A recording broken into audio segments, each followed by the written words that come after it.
Your Majesty, Your Royal Highness, Your Highness, Lords, ladies and gentlemen. It's hard to put into words what this day means to Imperial College. It's a day that belongs to everyone who has worked and studied here in the last century. Thank you all for coming to join us on this proud day. I'm delighted that so many people from the colleges past and present are here to join these celebrations, including 3 former rectors and a rector-elect.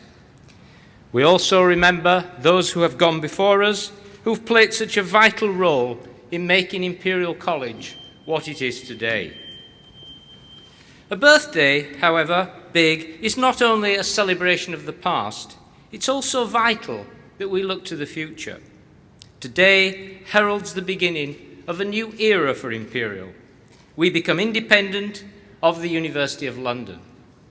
To commemorate this, we will award the first honorary degrees to our honorary graduates, thanks to Her Majesty, who graciously bestows upon the college its new Royal Charter.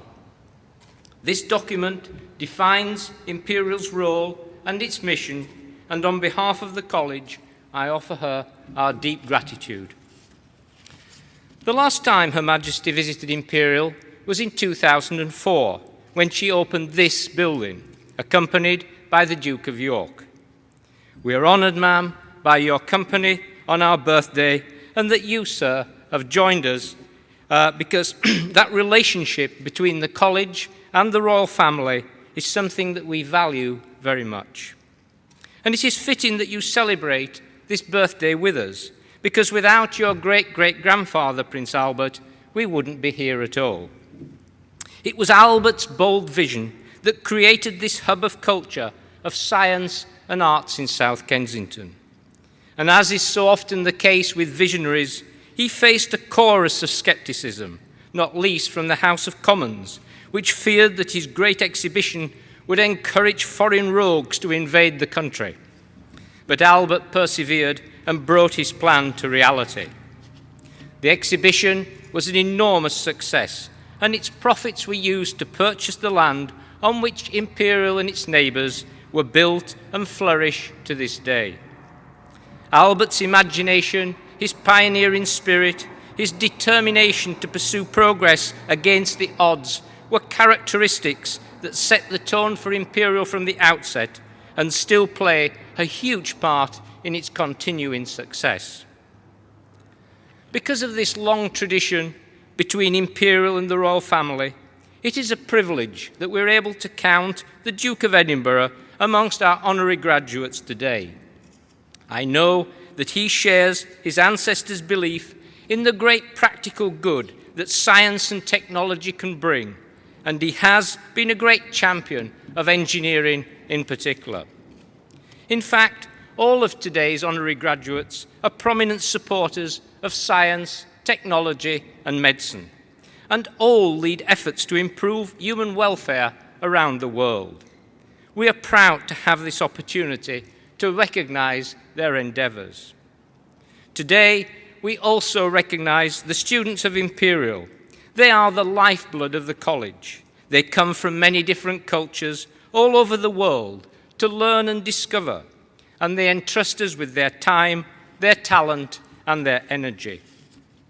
And with the dedication of these students, our staff and supporters, the college is every day fulfilling the terms of the new Royal Charter, namely, to provide the highest specialised instruction and the most advanced training, education, research and scholarship in science, technology and medicine, especially in their application to industry. Those words, which echo the founding charter of 1907, contain the essence of what Imperial is and what it always has been and what it pledges to remain, a UK university making a global impact. One of Imperial's strengths has been its ability to change and respond to the challenges of the time. The future holds great challenges still, but I have no doubt that Imperial is equal to them. What we do here today, the world will rely on tomorrow. important innovations and breakthroughs are increasingly found where researchers of different specialisms work together in partnership. Imperial's new Institute of Biomedical Engineering, opened by Her Majesty a few minutes ago, is a prime example of that approach. From this kind of work will grow the pioneering ideas that improve the quality of life worldwide and also help to ensure UK's economic prosperity. It means a great deal that you're here to witness this inspiring day.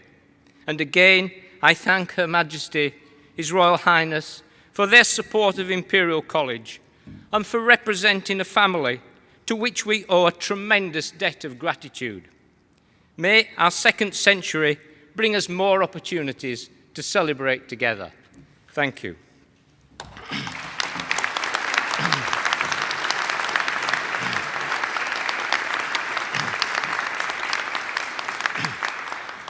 Your Majesty, we would be honoured if you would address us on this centenary occasion.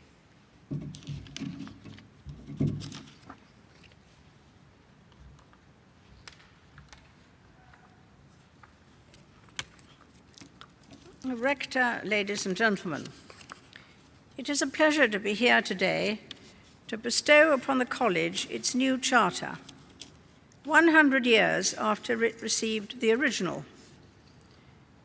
It has been a century of great achievement, and my thanks go to all the people, the staff, and the students whose work over the decades has enabled Prince Albert's vision to flourish.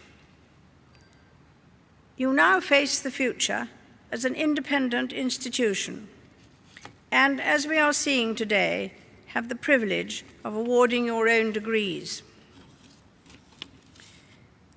Imperial was founded with the intention that it should support British technology and industry in the face of international competition. You have certainly fulfilled that aspiration. Today, you renew your mission of applying your learning, discoveries, and innovation to meet the changing needs of society, industry, and healthcare. You will also, of course, continue to carry out the important task of educating the young people who will become the future inventors, discoverers, and leaders of business and society. By discharging this academic mission, you play a vital role in supporting this country's position on the world stage. I warmly congratulate you on reaching this notable milestone and wish you continuing success for your next 100 years.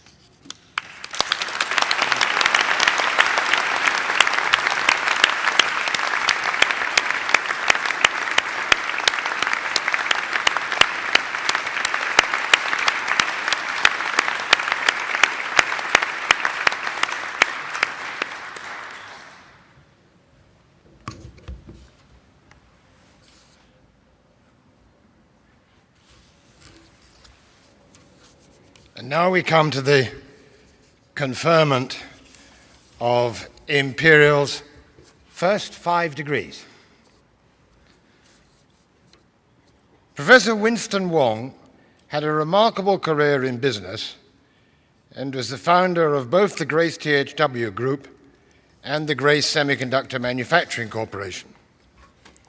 This is his 4th Imperial degree, the highest until now being the PhD he obtained here in 1975 before he joined Nanya Plastics, the world's largest secondary plastics processor based in Taiwan, where he rose to be Senior Vice President in 1993. For the past 11 years, Professor Wong has been Chairman and Chief Executive Officer of the Grace THW Group, which he has inspired with his own brand of energetic leadership, vision, and spirit. The group specializes in electronic materials and plastics. Its revenue last year was some $900 million. Throughout his career, Professor Wong has kept close links with Imperial. He is a visiting professor in our Institute of Biomedical Engineering, and he sponsors the chair in biomedical circuits. He also co-founded Future Waves Limited, a successful Imperial spin-out company, providing some of the world's lowest power digital radio broadcast semiconductor chips. For his considerable personal contributions to innovation in electronics and in education, and to Imperial, I invite you, Rector, under the powers granted by the University, to confer on Professor Winston Wong the degree of Doctor of Science.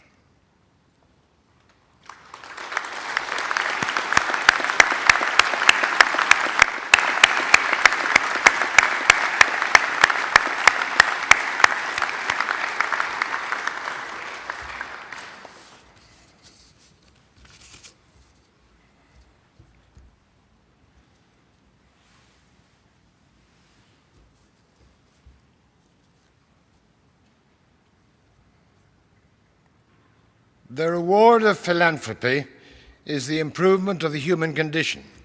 It seeks none other. But it is right that the great philanthropists should be recognized. And high in their ranks today is Mrs. Lily Safra, whose help for research into disease has benefited countless thousands across the world. Mrs. Safra chairs the Edmund J. Safra Philanthropic Foundation, founded by her late husband, supporting projects in education, science, and medicine, as well as promoting spiritual and cultural values and helping in humanitarian relief. Both personally and through the foundation, Mrs. Safra funds research into Parkinson's disease, Alzheimer's, multiple sclerosis, AIDS, and cancer. She is a board member of the Michael J. Fox Foundation for Parkinson's Research, and she is the founder of the Edmund and Lily Safra Children's Hospital. She supported the construction of the Edmund J. Safra Family Lodge for patients and their families at the National Institute of Health near Washington in USA. She has funded many neuroscience and genetics research programs, including the Edmund J. Safra Global Genetics Consortia Initiative, which works for improved understanding of Parkinson's disease.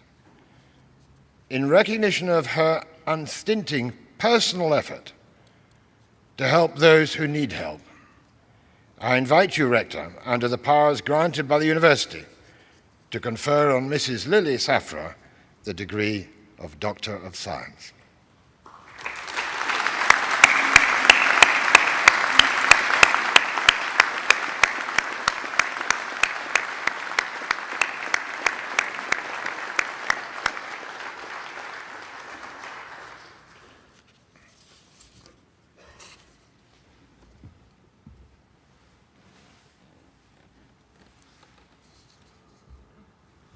As all at Imperial know, Vivian Duffield is famous for her generosity, and perhaps even more famous for the driving diplomacy with which she inspires generosity in others. Following her father's death, Dame Vivian assumed chairmanship of the Clore Foundation and later started her own foundation. The two foundations merged to become the Clore Duffield Foundation. In the last 5 years alone, the Clore Duffield Foundation has given more than £22 million to education, health, social welfare, and the arts.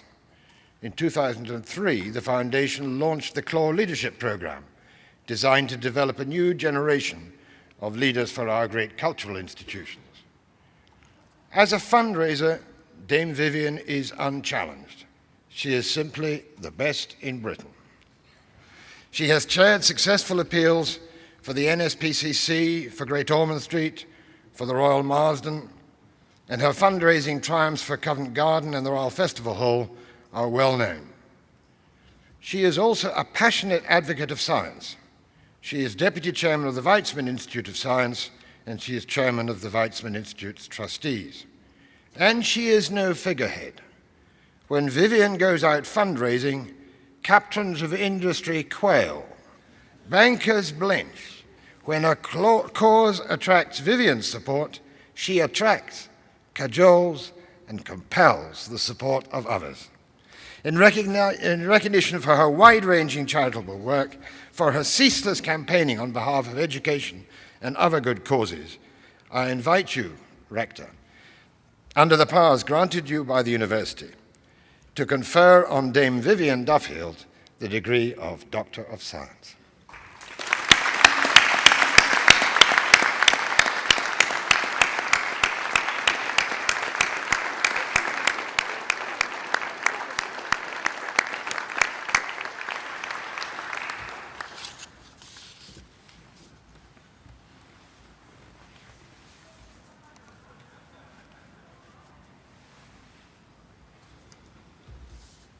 Her Royal Highness Sheikh Mirza bin Nasser Al Misnad has played a pivotal role in education and social reform in Qatar, the Gulf, and more widely. For the past 12 years, she has chaired the Qatar Foundation for Education, Science and Community Development, created by the Emir to ensure that the benefits of the country's great natural resources are widely spread and that material advance is accompanied by cultural development. In 2003, the Qatar Foundation established Education City, bringing together campuses from international universities to share research and community-based ventures. Recent significant initiatives include the establishment of a research-led science park within Education City, which will accelerate the transfer of technology by global corporations, and the launch of a research-led academic health sciences hospital. Her Highness's influential role in education is not limited to Qatar. For the past 4 years, Her Highness has been UNESCO's Special Envoy for Basic and Higher Education, helping to improve the quality and the accessibility of education worldwide. In 2003, she established the International Fund for Higher Education, dedicated to the reconstruction of institutions of advanced learning in Iraq. And in 2005, she became a founder member of the United Nations Alliance of Civilizations high-level group, set up by the Secretary General of the United Nations to develop creative mechanisms for fighting terrorism. In recognition of Her Highness's significant personal contributions to the advancement of education, medicine, and international cultural understanding, I invite you, Rector, under the powers granted by the University, to confer on Her Highness Sheikh Mirza bin Nasser Al Misnad the degree of Doctor of Science.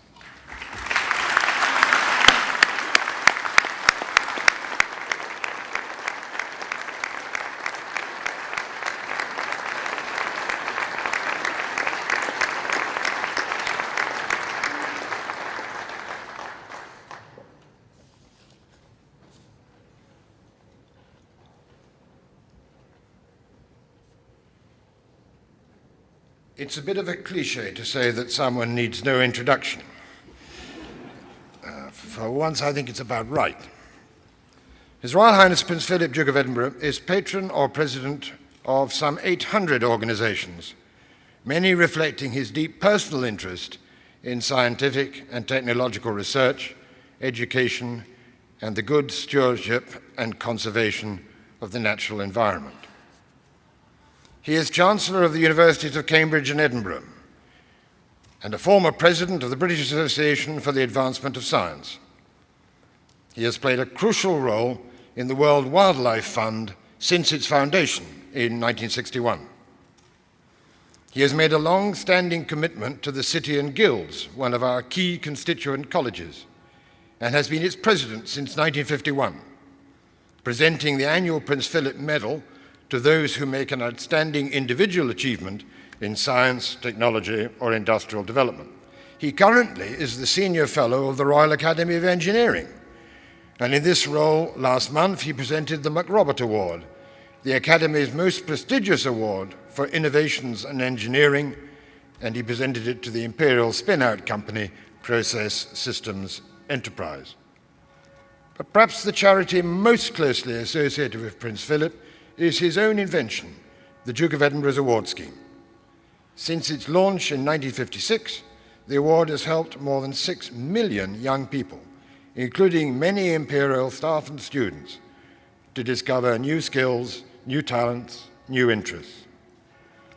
in recognition of his outstanding personal commitment to enhancing scientific endeavour and the education of young people, I invite you, Rector, under the powers granted by this university, to confer on His Royal Highness Prince Philip, Duke of Edinburgh, the degree of Doctor of Science.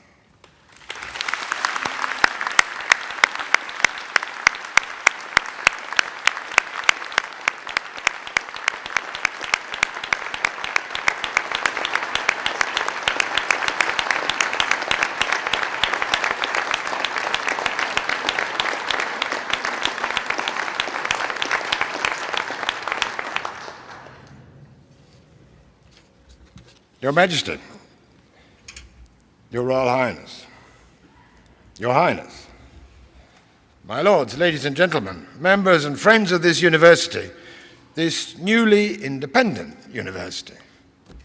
So far, so good. Independence is rather fun. We have received our new Royal Charter presented to us by our visitor, who honours our Independence Day with her third visit in 10 years. Your Majesty, your continuing interest in Imperial is greatly appreciated. We have awarded our first Imperial degrees, setting a remarkably high standard. All today's honorary graduates have made major personal contributions in terms of commitment and generosity to the advancement of science and medicine. It is they who honor us by accepting our awards, and we thank them.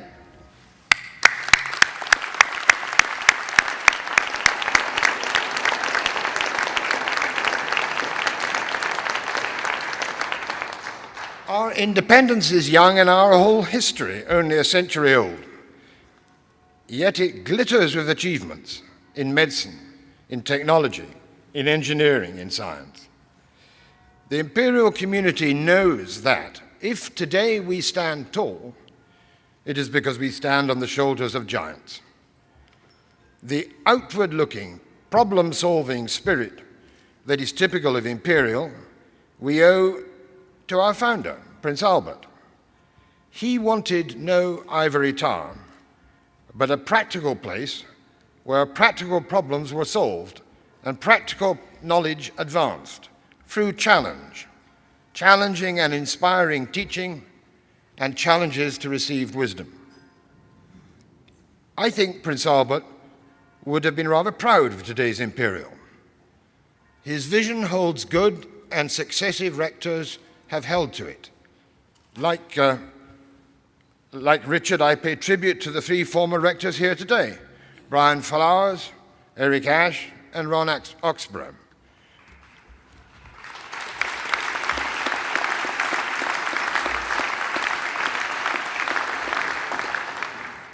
I also pay tribute to the next rector, Roy Anderson, though forgive me when I say I am delighted that as we congratulate Richard Sykes for his successful stewardship, we can look forward to it continuing for one more year.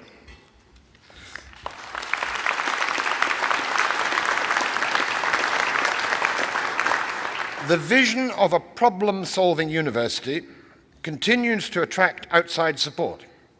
As we close in on our 2007 Centenary target of raising $207 million for new buildings and projects, I am well aware that there are very many generous supporters here present today.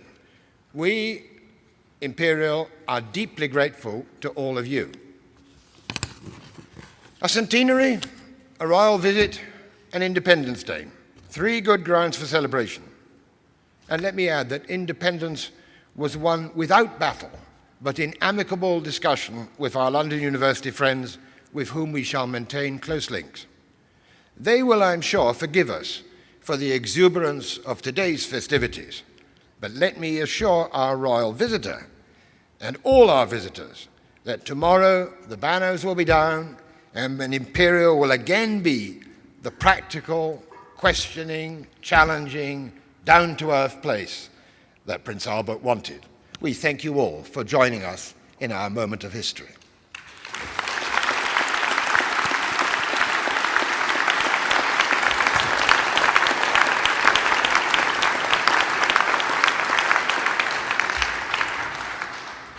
Now I'm going to invite Her Majesty the Queen to unveil a plaque on the restored statue of Queen Victoria, which stands to my right.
He didn't welch before.